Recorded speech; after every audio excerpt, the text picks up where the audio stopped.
시편 80번째 시간입니다. 오늘 말씀은 시편 74편 1절부터 23절 말씀입니다. 22절, 23절을 합독하고 시편 74편 전체를 보도록 하겠습니다. 그러면 시편 74편 22절부터 23절 두 절 말씀을 한 목소리로 합독하도록 하겠습니다. 하나님이여 일어나 주의 원통함을 푸시고 우매한 자가 종일 주를 비방하는 것을 기억하소서. 주의 대적들의 소리를 잊지 마소서. 일어나 주께 항거하는 자는 떠드는 소리가 항상 주께 상달되나이다. 앞으로 의인이 고통을 당하는 시대가 더 올 겁니다. 교회가 핍박을 받고 또 교회가 어떤 부분에서는 정말 이렇게 환난을 당하는 경우들도 있을 수가 있습니다. 그럴 때 우리는 어떤 기도를 해야 되겠습니까? 지금 오늘 이 예루살렘의 멸망을 지켜보면서 하나님 앞에 이 모습을 지켜보고 계신 하나님, 우리를 구원해 달라고 했던 이 시인처럼 또 이 시편 74편을 썼던 사람처럼 우리가 기대될 줄로 믿습니다. 시편 74편은 시편에 수록된 총 6편의 민족 애가 중 세 번째 시입니다.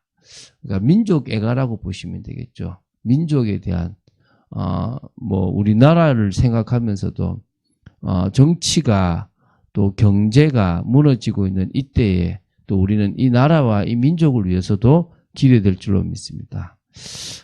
이 시의 저작 배경에 대해서는 여러 가지 견해가 있습니다. 첫 번째가 BC 586년에 남유다가 바벨론에 의해서 멸망되는, 그래서 예루살렘이 멸망되는 사건이 있었습니다. 그때 보는 견해가 있고요.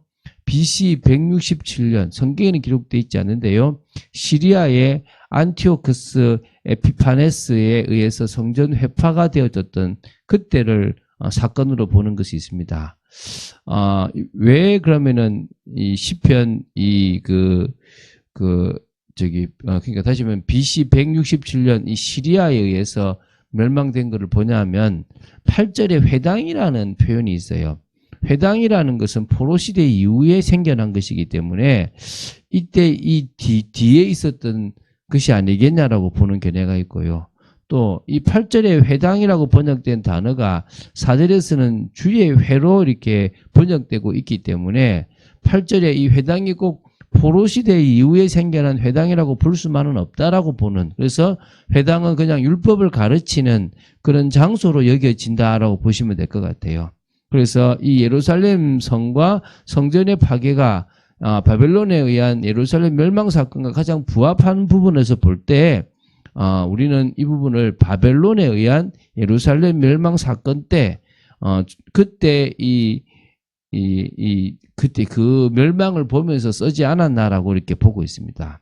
그래서 시인은 하나님의 백성이 사는 수도 예루살렘이 바벨론의 침략으로 인하여 무참히 짓밟히고 성전이 파괴되는 참담한 현실을 목도하고서 그러한 상황을 허락하신 하나님께 탄원하고 하나님의 언약에 근거하여 하나님께서 택하신 백성을 다시 회복시켜 주시기를 호소하는 그런 내용이라고 보시면 됩니다. 그럼 이 본시의 표제가 아삽의 마스길입니다. 그래서 아삽을 본시의 저자로 많이 말하고 있는데요. 근데 아삽은 다윗 시대의 사람입니다. 그래서 본시는 아삽이 아니라 아삽의 그 자손 중에서 한 사람이라고 보는 것이 맞을 거라고 생각됩니다.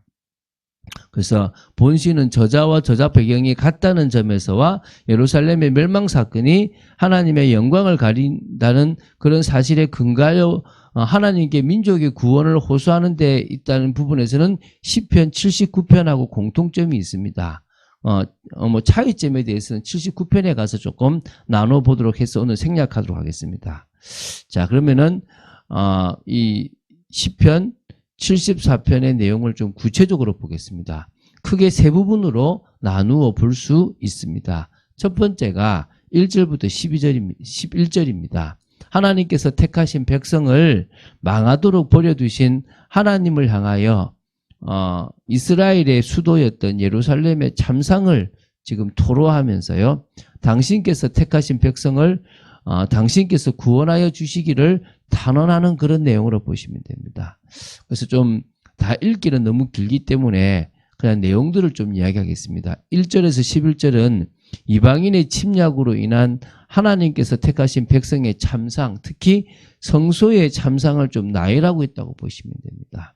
그러니까 배경이 BC 586년 바벨론에 의해서 예루살렘의 멸망 사건에 대해서 언급한 걸로 보시면 됩니다. 그러면 이 사건을 좀 한번 보겠어요. 바벨론에서의 왕은 누구냐? 여러분 잘 아는 느부갓네살 왕입니다. 이 왕은요, BC 605년과 597년 두 차례에 걸쳐서 유다를 침공했습니다. 그리고 588년에 3차로 유다를 침공하여 온 나라를 막 유린하고 마침내는 예루살렘을 포위해서 1년 6개월 만인 BC 586년 예루살렘 성을 완전히 함락했습니다. 이때 예루살렘에 거하던 수많은 유다 사람들이 학살을 당했고요. 바벨론으로 포로로 끌려갔고요. 예루살렘 성과 성전도 완전히 파괴되었습니다. 요 배경으로 지금 이걸 쓰고 있습니다. 그래서 1절에 하나님을 향한 원망투의 질문을 던지는 것입니다. 하나님이여, 주께서 어찌하여 우리를 영원히 버리시나이까? 어찌하여 주께서 기르시는 양을 향하여 진노의 연기를 뿜으시나이까? 이렇게 얘기하는 거예요. 그래서 2절에는 과거 하나님께서 이스라엘을 구원하시고 당신의 기업의 지파로 삼으신 주의 회중과 주께서 계시는 시온산도 기억하시고 생각해달라고 얘기를 합니다. 그리고 3절에는 지금 성전이 회복될 소망이 없을 정도로 무너졌고 원수가 성소에서 악을 행할 정도로 영구히 파멸되었다라고 지금 하나님께 이야기하고 있습니다. 그러면서 4절에서 8절까지 그런 이 예루살렘 멸망의 참상을 기록하거든요. 대적들이 주의 회중인 성전 가운데서 떠들고 자신들의 깃발을 세워서 표적으로 삼았고 도끼와 철퇴로 성소의 모든 조각품을 쳐서 부수었고 또 성소를 불살랐고 주의 이름이 계신 곳, 아마 지성소를 말하겠죠.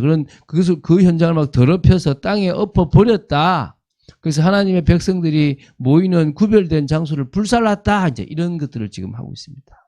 그래서 그 9절에는 더 이상 주님이 주셨던 표적도 없고 하나님의 백성이라는 표적도 없고요. 선지자도 없고요. 이 상황이 얼마나 오래될런지 아무도 아는 자가 없을 정도가 지금 되었다는 거예요. 소망이 하나도 없어져 버렸다는 거예요.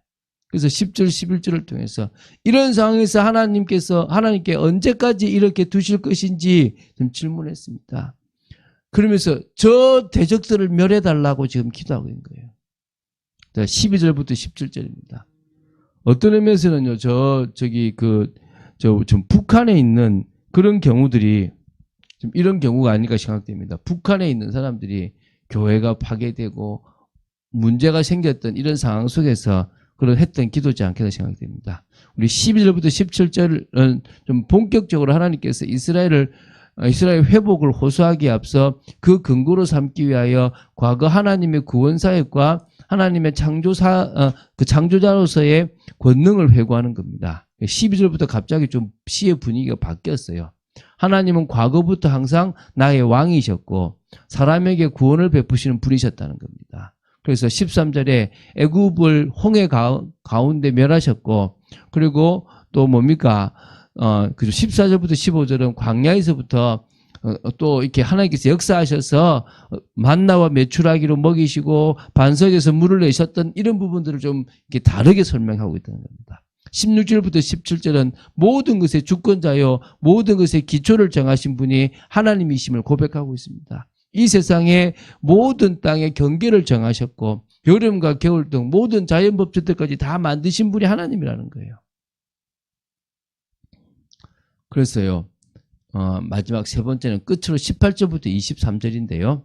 원수들의 신성모독과 하나님의 언약에 근거하여 택하신 백성을 신속히 구원하여 주실 것을 호소하는 것입니다. 어떤 의미에서 저 북한은 지금 그런 기도들을 계속하고 있습니다. 누가요? 기독교인들이, 복음받은 사람들이.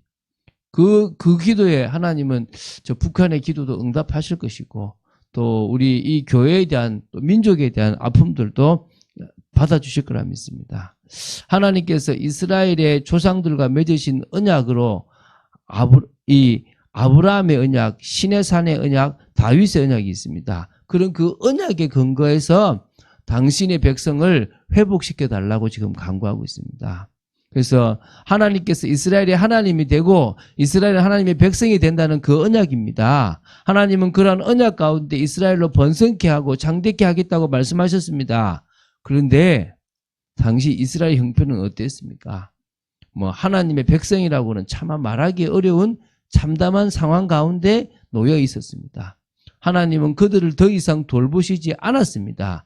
하나님께서 택하신 이스라엘의 수도인 예루살렘 성과 성전이 파괴되어도 유다 백성들이 이방 땅의 포로로 끌려가는 상황에서도 하나님은 침묵하고 계셨습니다.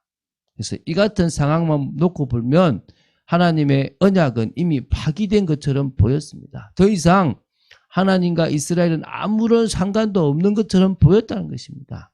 이때 이 시를 쓴 사람은 이스라엘 하나님을 향하여 언약을 돌아보소서. 지금 이스라엘의 멸망은 이스라엘의 범죄에 있음을 알고 있으니까 이스라엘 타락이니까 다시 고백합니다. 심판 속에서 기억해달라. 언약을 눈여겨봐달라. 대적들의 소리를 잊지 말아달라. 그렇게 이야기하고 있습니다. 오늘 우리하고 너무 먼 것처럼 느낄 수 있습니다. 그런데요, 믿음의 선진들의 수고로 우리나라에 지금 이렇게 복음이 전파되고 이렇게 정말 은혜가 넘치는 나라가 됐잖아요.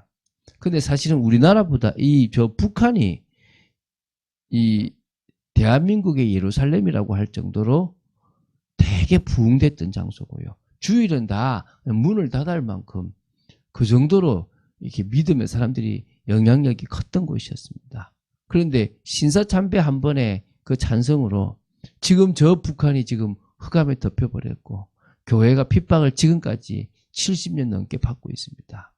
어떤 의미에서는요, 이 땅도 어느 순간에 교회가 또 핍박을 받고 무너질지 모르는 시대라고 보시면 됩니다. 우리는 지금 나만 괜찮으면 되지라고 생각하지 말고 늘 교회가 교회다워질 수 있고 성도가 성도다워질 수 있고, 그래서 이 나라가 가장 정말 하나님 앞에 정말 잘못되지 않는 나라로 서게 되기 바랍니다. 미국이란 나라예요. 지금 막 재앙들이 일어나요. 참 안타깝지 않습니까? 한쪽에서는 불이 꺼지지 않고 산불로, 한쪽에서는 막 홍수가 나고 난리가 나고 있습니다. 저는 그 모습을 보면서 그렇게 복을 받았던, 뭘 해도 잘 된다는 미국이 지금 저렇게 지금 무너져 가고 있는 모습들이 저는 참 안타깝거든요. 어떤 의미에서는요, 정말 교만함이 또 그리고 뭡니까? 여러 우상들이 가득함이 저 미국을 망하게 만들었다고 생각됩니다. 오늘 우리가 깨어서요, 기도하고 아직도 하나님은 돌아오기를, 또 돌아서기를 바라는 모습들을 생각하고 우리가 정말 눈물로 기도하고 또 하나님 앞에 간구해야 될 줄로 믿습니다. 주는 그리스도시요 살아계신 하나님의 아들이심을 고백합니다. 하나님께서 원하시는 것은 먼저 하나님의 나라와 하나님의 의인 줄로 믿습니다. 우리의 관심은 육신적이고 세상적이고 우리의 이익 중심적인 것인 줄 믿습니다. 그래서 오늘 그것을 내려놓고 주님이 원하시는 기도, 이 대한민국을 향한 기도, 북한을 향한 기도, 또 이 전 세계의 아버지 하나님 정말 기독교 국가를 위한 그런 기도들을 해야 될 줄로 믿습니다.